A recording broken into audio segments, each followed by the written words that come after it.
सुप्रभात।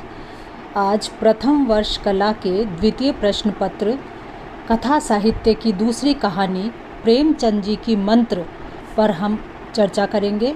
वैसे प्रेमचंद जी ने मंत्र शीर्षक से 2 कहानियाँ लिखी हैं, पर यहाँ वह उस मंत्र कहानी पर चर्चा करेंगे जो पाठ्यक्रम में विद्यार्थियों के लिए निर्धारित हैं।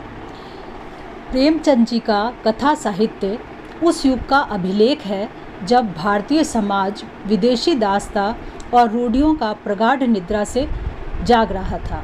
राष्ट्रीय आंदोलन एवं जन जागृति के स्वर गूंजने लगे थे। उन्होंने एक उत्तरदायी कथाकार के सभी दायित्वों को पूरी ईमानदारी के साथ निभाया। उनके साहित्य का उद्देश्य यथार्थ की भूमि पर आदर्श की प्रतिष्ठा करना था। समाज के संघर्षरत एवं शोषित वर्ग का सजीव चित्र रखते हुए उन्होंने उसकी मुक्ति का मार्ग भी प्रशस्त किया। उनके सभी महान चरित्र इस बात के साक्षी हैं। साहित्य के शिव पक्ष पर उन्होंने अधिक बल दिया और साहित्य को जीवन के लिए प्रयुक्त किया, न कि जीवन को साहित्य के लिए। मुंशी प्रेमचंद द्वारा लिखी गई प्रारंभिक कहानियों में सुधारवादी तथा यथार्थोन्मुख आदर्शवादी दृष्टि रही है। उनके मन में मनुष्य की सद्वृत्तियों के प्रति गहरी आस्था दिखाई देती है और उन्होंने मंत्र कहानी में आदर्शों एवं सद्वृत्तियों की भावुकतापूर्ण दृष्टि ही स्थापित की है। साथ ही इसमें आज की वैज्ञानिक चेतना को नकारा गया है। इसमें सज्जनता एवं परोपकार को श्रेष्ठ आदर्श के रूप में व्यंजित किया है। मंत्र कहानी का कथानक 3 दृश्यों में विभाजित है। पहला, चड्ढा का रूखा स्वभाव एवं भगत की विवशता। दूसरा, कैलाश की सर्पदंश से मरणासन अवस्था तक पहुंच जाना। और तीसरा, बूढ़े भगत द्वारा मंत्रोच्चार से उसको जीवित करना।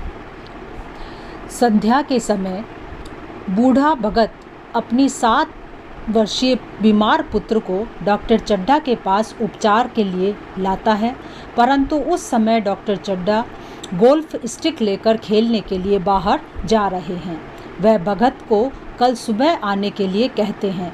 बूढ़ा भगत काफ़ी अनुनय विनय करता है, परंतु चड्ढा बेरुखी से स्पष्ट मना कर देता है और खेलने चले जाते हैं। लाचार बूढ़ा भगत बीमार अपने बेटे को लेकर चला जाता है और उसी रात उसका बेटा स्वर्ग सिधार जाता है। वह बालक अपने बूढ़े माता पिता के जीवन का आधार था। इससे अत्यधिक वेदना उन्हें होती है। इस घटना को कई साल गुजर जाते हैं। डॉक्टर चड्ढा खूब यश और धन अर्जित करता है। उसकी एक लड़की और एक लड़का है। लड़की का विवाह हो गया तथा लड़का कॉलेज में पढ़ता है। वह 20 वर्ष का हो गया है तथा विनयशील, उदार, रसिक एवं मिलनसार वृत्ति का है। उसे सांपों को पालने, नचाने और खिलाने का बहुत शौक है। साथ ही सर्पदंश के उपचार में आने वाली जड़ी बूटियों का संग्रह करने में भी वो विशेष रुचि रखता है। एक बार संध्या के समय मृणालिनी, जो कि उसके साथ पढ़ती है, के आग्रह पर कैलाश उसे सांप दिखाता है। वह एक काले गेहुवन सर्प की गर्दन को जोर से पकड़कर उसके दांत दिखाने लगता है।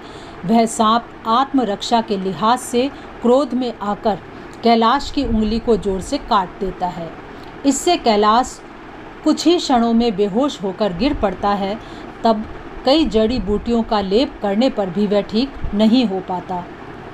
उसे मरणासन देखकर घर में कोहराम मच जाता है। सब उसे मरा हुआ मानने लगते हैं तथा सब और उसके मरणासन होने की खबर फैला देते हैं। बूढ़े भगत द्वारा मंत्रोच्चार। शहर से कुछ दूर बूढ़ा भगत अपने छोटे से घर में पत्नी के साथ रहता है। रात के प्रथम पहर में वह एक आदमी आकर भगत को डॉक्टर चड्ढा के पुत्र का समाचार देता है। भगत सर्पदंश का उपचार करना जानता है। पहले तो वह डॉक्टर चड्ढा के प्रति नाराजगी और प्रतिशोध की भावना को प्रकट करता है, परंतु आधी रात को उसका परोपकारी हृदय नहीं मानता और वह पत्नी को बिना बताए डॉक्टर चड्ढा के घर चला जाता है। वहाँ वह मंत्रोच्चार करने लगता है और अरुणोदय की बेला होने पर उसके मंत्र से कैलाश होश में आ जाता है। इस घटना से चड्ढा और उसकी पत्नी और परिजन अत्यधिक प्रसन्न हो उठते हैं। तभी वह बूढ़ा भगत वहाँ से चुपचाप निकल जाता है।